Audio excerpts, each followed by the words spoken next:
For the first time in months, we're starting to see a large number of migrants gathering near the border in San Ysidro again. Fox 5's Elizabeth Alvarez is there live for it to explain what's going on. Liz.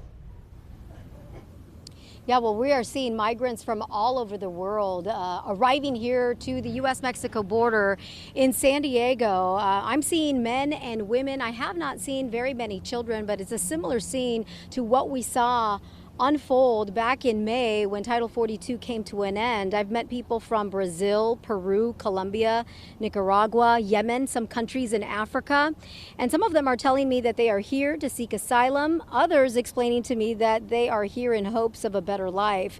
Now, right now, it's hard to gauge exactly how many people are behind this border barrier, but yesterday, according to migrant advocates who have been monitoring the situation over the past several days, explained to us that every day over the past week, the numbers have been getting larger, 250, possibly 300 people who are camped out waiting to be picked up by Border Patrol.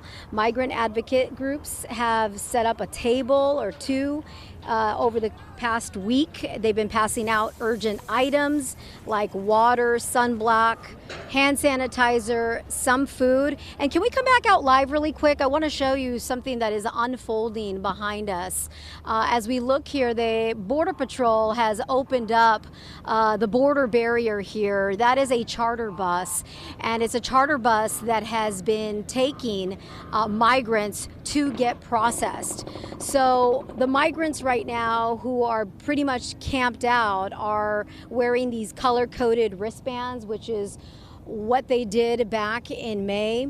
And those color-coded wristbands are a way for Border Patrol to know when they arrived and when they will be taken to be processed. Again, migrants that I have talked to, some of them telling me that they are here to declare political asylum, because they're leaving their country, they're fearing for their lives. Others, and then we see a lot of children here and women, families. Earlier this morning I had only seen men and women, but now as you're looking live, there are several children who look to be accompanied by adults.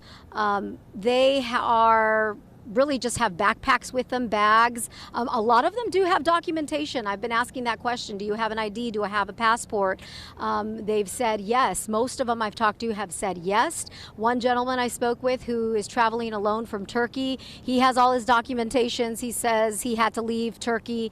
His story is that there's just too much oppression going on, and he is here for a better life and a more peaceful life. He says he has money. He traveled. He got on a plane. He has a visitor visa that brought him to Mexico, and now he wants to come into the United States. This is the process, what we are now starting to see unfold here once again along the U.S.-Mexico border in San Diego. This is an area considered international territory, U.S. territory. It's an area in between the primary fence and the secondary fencing here. But Border Patrol, as you can see now, they are beginning to transport these migrants to begin the process of immigration. What happens to them? What their fate is going to be like, we don't know. Whether or not they will be allowed into the country as they move in the process of declaring asylum, or if they will be returned to their home country. That has yet to be determined, but we're watching the situation unfold once again here along the U.S.-Mexico border. We'll send things back to you. All right, staying on top of it, Liz, thank you.